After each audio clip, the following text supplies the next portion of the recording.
Chromosome B. Savoir. Idée. Réflexion. Le podcast des éditions Henrik B. Agitateur de neurones. Chromosome B. Au sein de la cité d'Opale, Maya porte fièrement une moustache bleue et mène son équipe de succès en succès. Un étrange voyage va commencer pour elle qui l'amènera bien plus loin qu'elle ne l'aurait imaginé. De la connaissance de soi à l'accompagnement d'un collectif, deux spécialistes de la formation, Sonia Adnani et Anita Duval, déroulent au fil des pages un conte qui propose d'explorer les clés d'un management authentique. 32 outils pratiques viennent compléter le conte pour prendre soin de soi, accompagner chacun et faire vivre une dynamique collective. Chromosome B.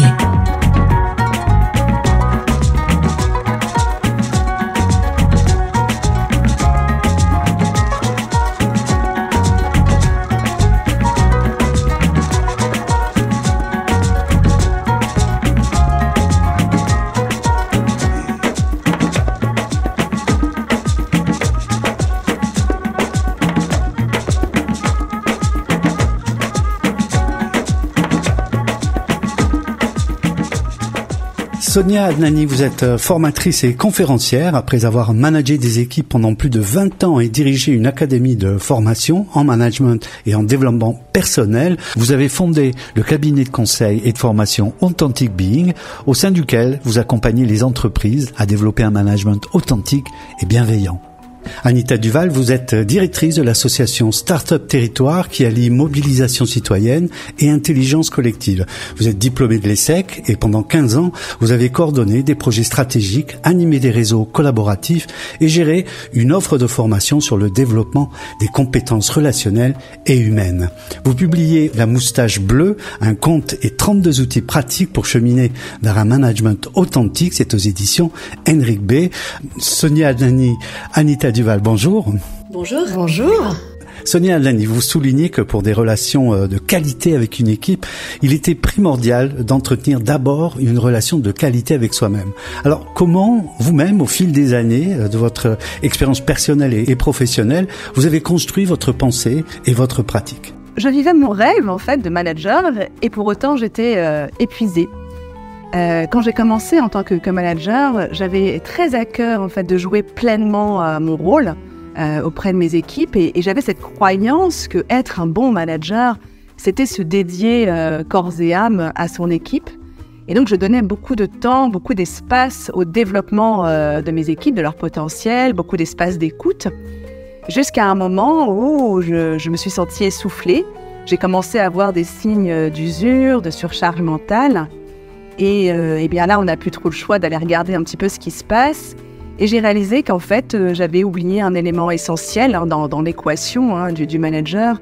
Eh bien, c'était moi dans cette équation. Quel espace d'écoute je m'autorisais à moi-même? Quels étaient réellement mes besoins pour bien fonctionner en tant que manager dans la durée? Est-ce que mes valeurs étaient réellement respectées? Et toutes ces questions-là sont remontées et m'ont donné à voir que finalement, je m'écoutais pas forcément dans des situations où j'étais pas forcément en accord. Est-ce que je m'autorisais vraiment à demander de l'aide? Est-ce que je reconnaissais mes forces et mes propres succès? Toutes ces pratiques qui devenaient absentes de mon rôle de manager et qui pour tous les managers qui veulent faire bien vis-à-vis de leurs équipes, vis-à-vis de leurs propres managers, vis-à-vis de leurs enjeux d'entreprise, qui petit à petit ont créé un déficit en soi jusqu'à une cassure qui pour autant ne donnait pas à voir puisque le management bienveillant était bien présent.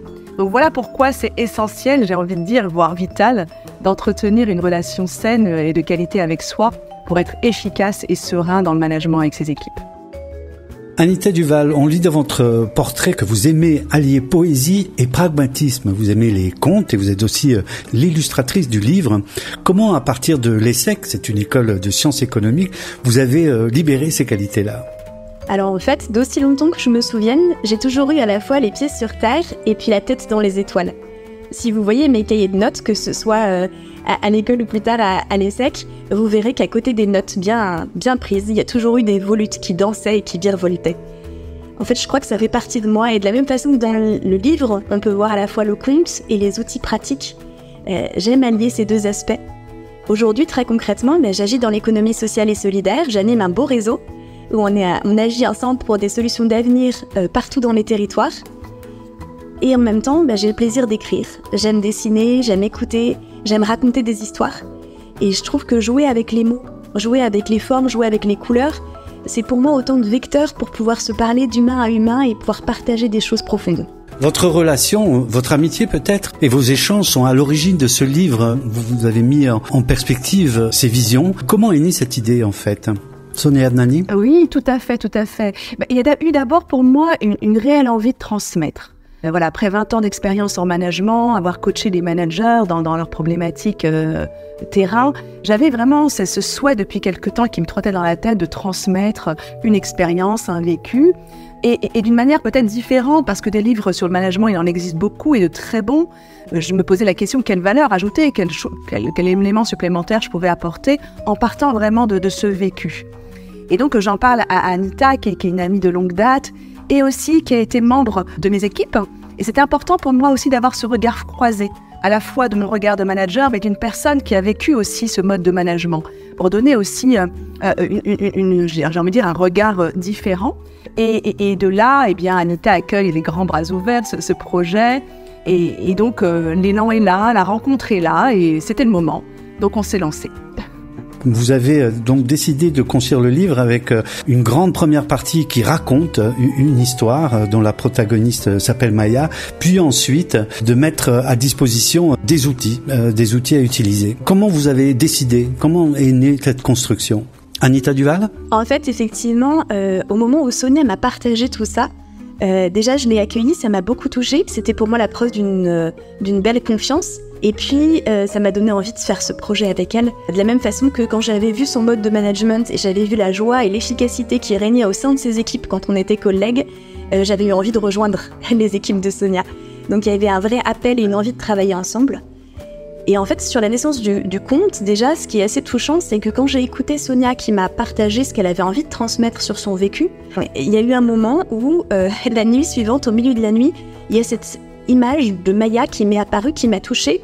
On en a échangé avec Sonia et on a eu cette idée ensemble de mettre en place entre nous un dialogue entre le réel, le vécu de Sonia, et puis la fiction, cet univers avec Maya, en se disant finalement on peut construire ensemble quelque chose où on transfère un vécu authentique dans un conte pour lui donner une potentielle portée universelle et aller toucher d'autres personnes avec ce vécu-là. Et donc Sonia m'a partagé à la fois ses émotions, ses perceptions, ses convictions de façon profonde sur chacune des étapes du parcours qu'elle a vécu. Et tout ça, ça a pu venir nourrir l'histoire de Maya.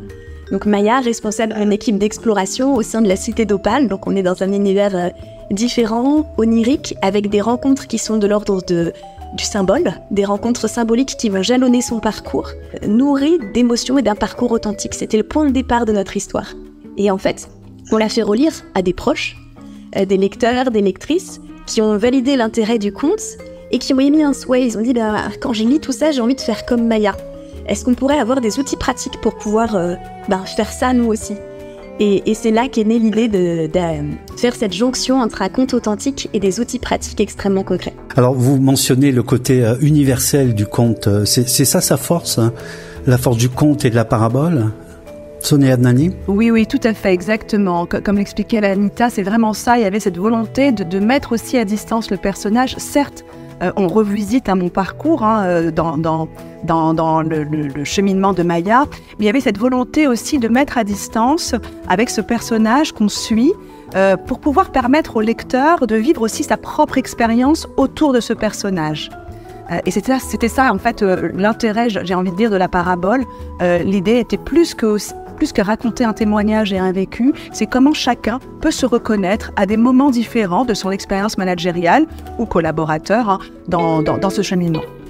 Chromosome B.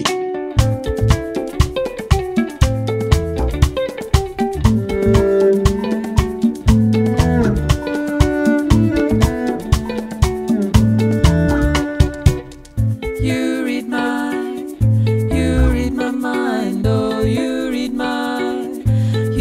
my mind.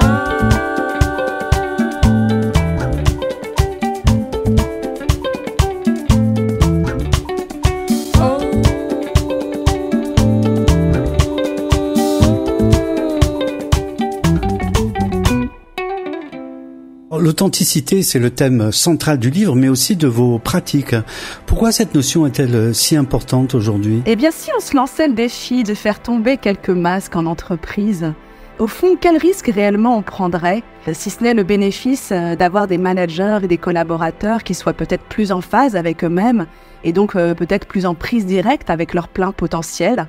Alors je me dis que ça vaut le coup de tenter l'aventure. Moi j'ai vraiment la conviction profonde que l'authenticité est une voie précieuse à explorer dans les entreprises, et notamment pour répondre aux enjeux actuels aujourd'hui de sens, d'efficacité et de sérénité au travail. En clair, plus je me sens à autoriser et à exprimer mon authenticité dans l'entreprise, c'est-à-dire à exprimer mes idées, sans avoir au fond peur d'être stigmatisé, prendre des initiatives novatrices, créatrices, parce que le droit à l'erreur est réellement possible, est réellement autorisé, eh bien moins je vais avoir de raisons à être en résistance ou en conflit, moins je vais avoir de raisons à être désengagé. Et on sait que c'est le principal défi aujourd'hui, l'engagement. Donc il me semble intéressant aujourd'hui de se poser la question, et c'est tout l'enjeu de mon travail aujourd'hui, j'accompagne les entreprises justement à développer ce leadership authentique qui vient finalement réconcilier d'un côté la performance, l'action, le résultat, l'efficacité, et le sens au travail, au sens de la qualité relationnelle au travail. Et donc c'est tout cet intérêt. Alors je comprends que ça puisse faire peur parfois, ou parfois on ne sait pas trop par quoi commencer, comment faire, et ça se comprend. J'ai juste envie de préciser que c'est beaucoup plus simple qu'il n'y paraît. Anita Duval, vous pouvez rebondir sur ces paroles dans votre pratique à vous? Oui, ce qui me touche effectivement, c'est que sur ce thème de l'authenticité, avoir un espace pour pouvoir être pleinement soi, partager ses idées et qu'elles soient écoutées et accueillies, c'est une force pour chacun, parce que ça permet l'épanouissement, comme le disait Sonia, mais c'est aussi vraiment une force pour le collectif. Et j'ai pu constater que les travaux collaboratifs, quand on les mène, qu'on fait des grosses séances d'idéation, c'est toujours d'autant plus riche quand chacun a vraiment un espace pour s'exprimer. Parce que finalement, avoir des points de vue variés, avoir des personnes diverses, qui arrivent avec leur perception, leur singularité, c'est une force profonde pour nourrir la créativité et pour pouvoir aussi agir en complémentarité. Alors vous dites il faut oser l'authenticité. L'entreprise, la société en général, à vrai dire, ont besoin de règles communes et de conformité. De plus, on est tous des combinaisons de caractéristiques très diverses. Alors comment on trouve le cadre juste en entreprise ou en association? Je pense que c'est pas tout à fait la même chose entre ces notions de conformité et d'authenticité. Sonia Dani? Oui, c'est toute la question de l'équilibre, en effet. Alors bien entendu, dans tout écosystème, on a besoin d'un cadre, on a besoin de règles communes pour bien fonctionner. Penser le contraire ce serait totalement utopique. La difficulté qu'on observe aujourd'hui, c'est que ce cadre aujourd'hui peut prendre le dessus sur les marges de manœuvre des individus qui agissent et interagissent à l'intérieur de ce cadre. Et à ce moment-là, le cadre qui est censé être une aide devient un poids et ne sert pas finalement l'efficacité ou l'efficience du système qu'il est censé lui-même générer. Et elle est là aujourd'hui la difficulté. Par exemple, moi j'aime bien prendre cet exemple-là. Alors je ne suis pas du tout une spécialiste de foot, mais c'est un peu ce qu'on voit dans les matchs de foot. On a un cadre, un terrain qui est délimité, on a des règles de jeu qui sont claires, on a des rôles définis en fonction des positions de chaque joueur, on a un but commun, ça c'est assez clair. Pour autant, les joueurs à l'intérieur de ce cadre, ils ont une latitude finalement illimitée de possibilités de jeu. Ils peuvent décider d'accélérer le jeu, ils peuvent ralentir, se rabattre sur leur camp, ils peuvent revenir en arrière, sur le côté, donner le ballon à tel joueur plutôt qu'à un autre. Et c'est là où la magie de l'autonomie se joue.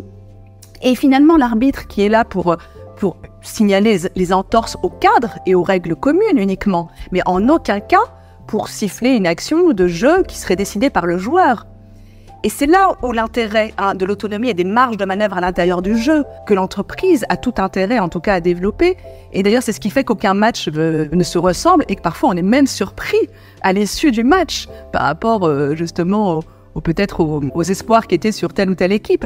Donc j'ai envie de dire, laissons-nous surprendre par la créativité et le terrain de jeu de nos équipes en entreprise et au fond tout le monde y gagne. Anita Duval, les enjeux sont-ils les mêmes dans le milieu associatif et les risques? Le monde associatif, le milieu associatif, il est vraiment vaste. En fait, on a des structures qui sont variées dans leur taille, dans leur mode de fonctionnement. Néanmoins, tout ce que vient de dire Sonia, effectivement, sur la marge de manœuvre, s'applique totalement sur cet équilibre à trouver qui peut varier un peu dans sa composition d'une structure à l'autre. il y a quelque chose qui m'a touchée dans les associations de petite taille que je suis amenée à rencontrer régulièrement, c'est qu'il y a beaucoup de polyvalence. Donc dans ce contexte-là où on est sur des équipes peu nombreuses avec une grande marge de manœuvre et une grande polyvalence de chacun, mais c'est essentiel en fait de connaître les forces, de connaître les besoins de chacun des membres de l'équipe et de s'appuyer sur ça, sur cette complémentarité et sur ces singularités. Donc il y a un vrai travail de connaissance de soi, de l'autre, de l'équipe. Et j'ai eu la chance aussi de côtoyer une association en particulier où il y a une gouvernance partagée. Donc ça fonctionne en ce qu'on appelle holacratie, donc il y a des cercles de prise de décision. Et l'idée, c'est que chaque membre de l'équipe est pleinement acteur pour décider dans son domaine collectivement. Et quelque part, dans un écosystème comme celui-là, l'individualité de chacun et l'authenticité est une vraie puissance pour le collectif. Et finalement, les règles même de l'action collective, elles sont décidées ensemble. Donc on s'appuie pleinement sur les forces de chacune des personnes qui font partie de l'équipe.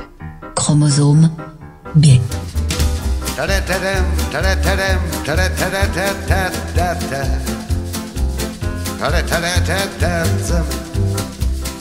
comédie d'un jour, la comédie de ta vie, la comédie, la comédie, la comédie, la comédie.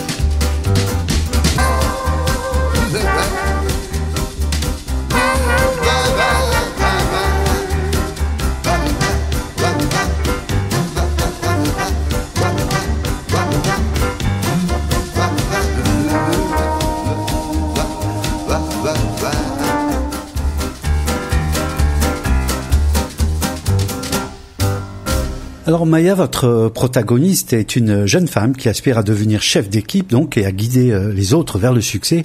Elle observe les leaders respectés de sa communauté donc pour s'inspirer de leur assurance et pour renforcer sa crédibilité, Maya va adopter une moustache, celle qui va donner le titre du livre, une moustache bleue et une armure de cuir. Pour elle, c'est des symboles de maturité et de sérieux. En tant que lecteur masculin, j'ai vu moi des symboles de management genré par exemple. Comment vous avez choisi ces symboles-là et est-ce que mon intuition est à côté de la plaque?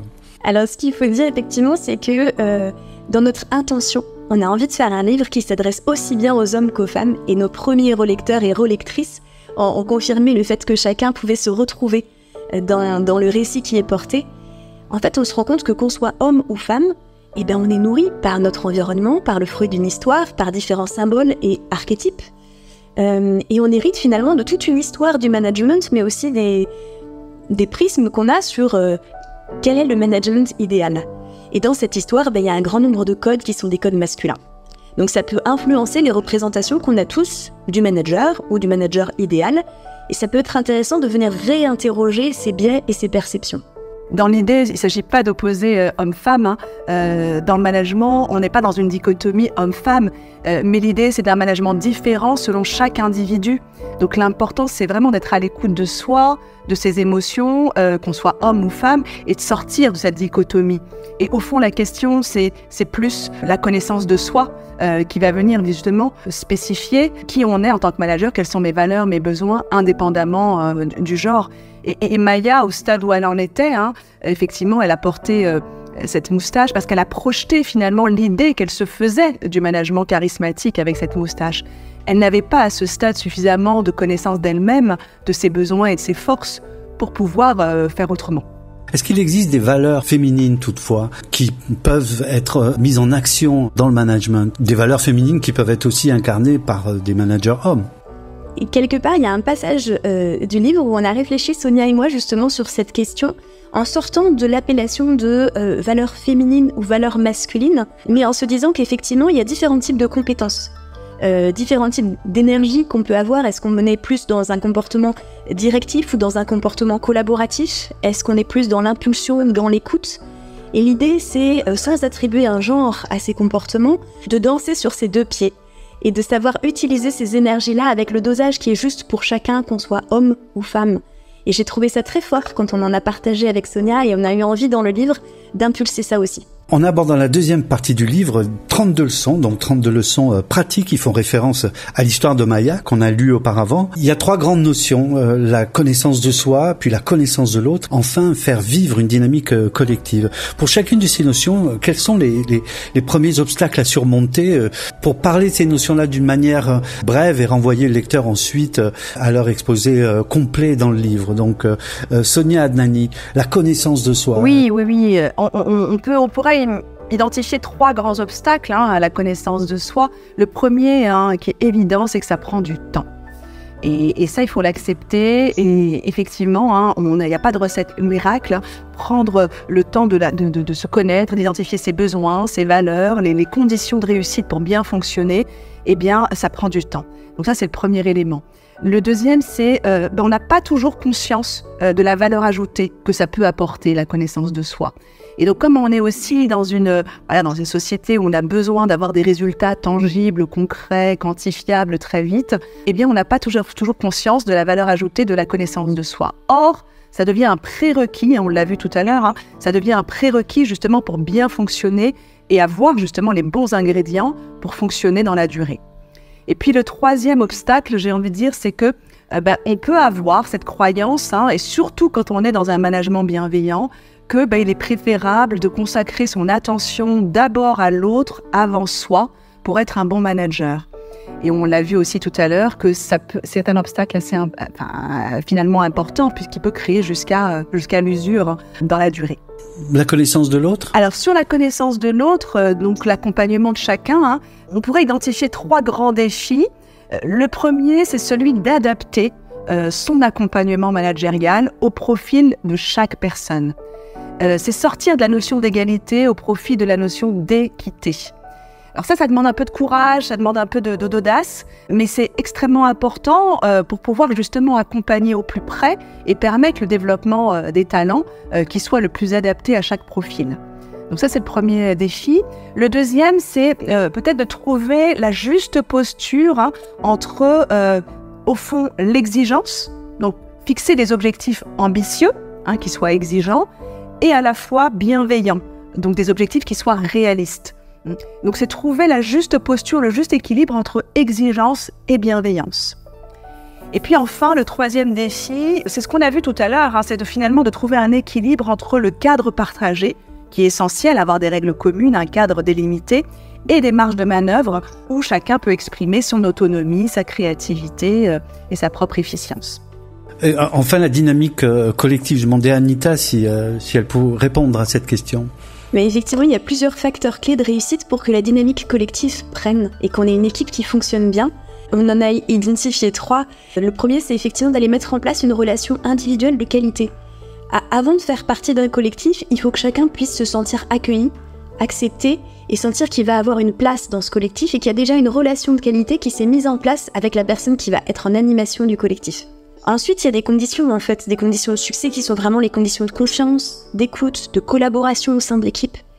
Conditions qu'on rappelle souvent quand on fait des temps d'idéation ou des temps partagés, de se dire tiens, c'est un moment où on se propose de s'écouter les uns les autres, d'être dans l'accueil de ce qui va être dit, parce que c'est ça qui permet de produire quelque chose de riche, dans lequel chacun ose exprimer toutes les idées qu'il peut avoir. Et puis le dernier, c'est effectivement cet équilibre dans les temps d'équipe, dans les temps collectifs qu'on peut vivre. Souvent, le temps est précieux pour le manager et pour l'équipe.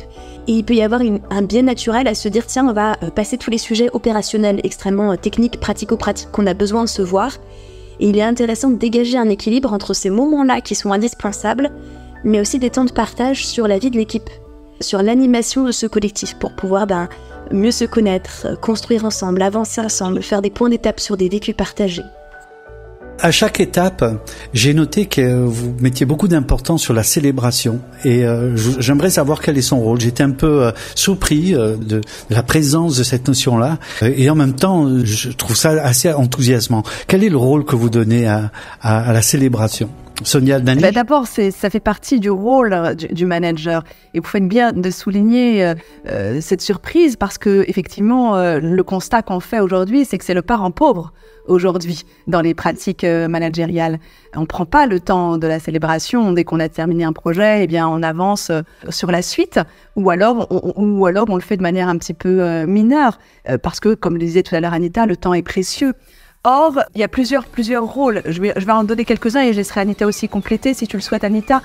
D'abord, c'est de reconnaître les réalisations, les succès, les efforts que chacun a pu donner sur un projet, sur une activité.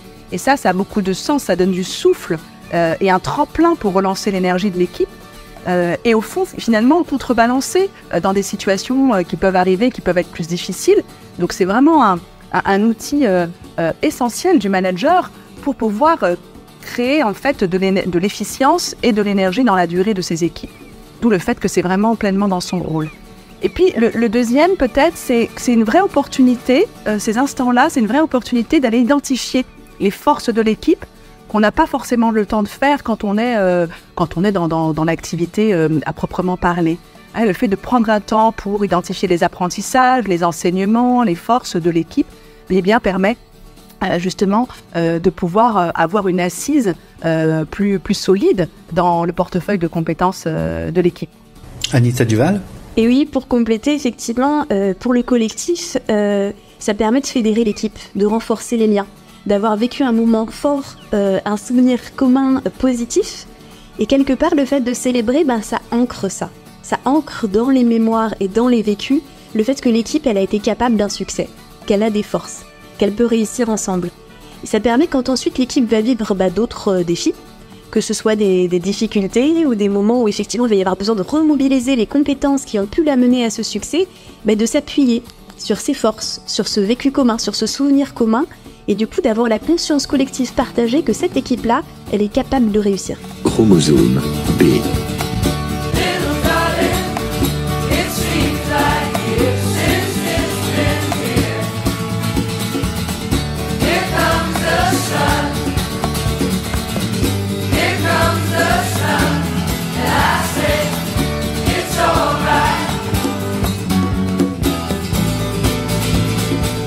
Alors vous proposez 32 outils, c'est que dans la deuxième partie du livre, pour chaque outil, il y a une partie de théorie, puis une expérience que vous proposez aux équipes et enfin un cadre intitulé « Les conditions du succès ». J'ai envie de vous demander quelles sont les conditions du succès pour les lecteurs de ce livre et pour ceux qui vont appliquer les expériences que vous proposez. Aussi, à qui s'adresse ce livre?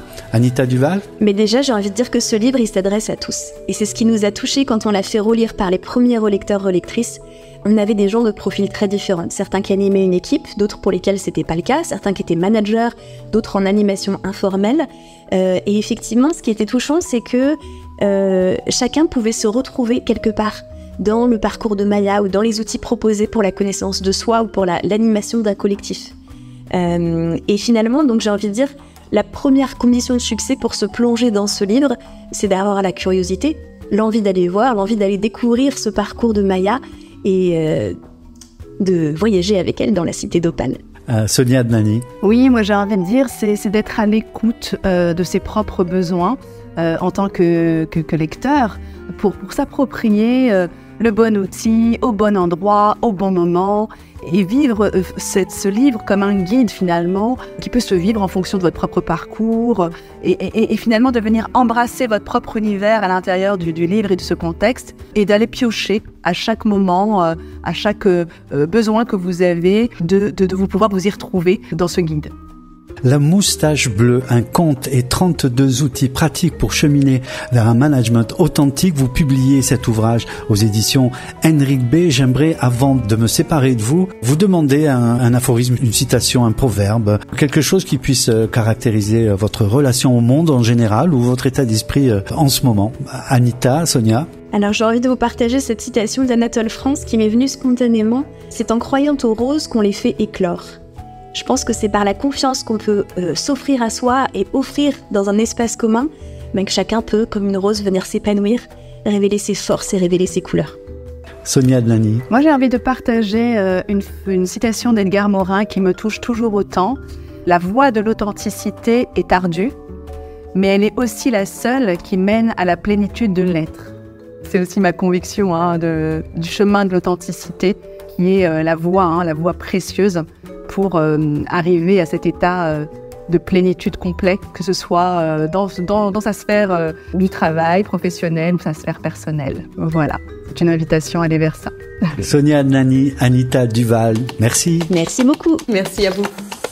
Chromosome B. Le podcast des éditions Henrik B. Agitateur de neurones. Chromosome B. Retrouvez les ouvrages des éditions Henrik B dans toutes les bonnes librairies et sur henrikb-édition.com.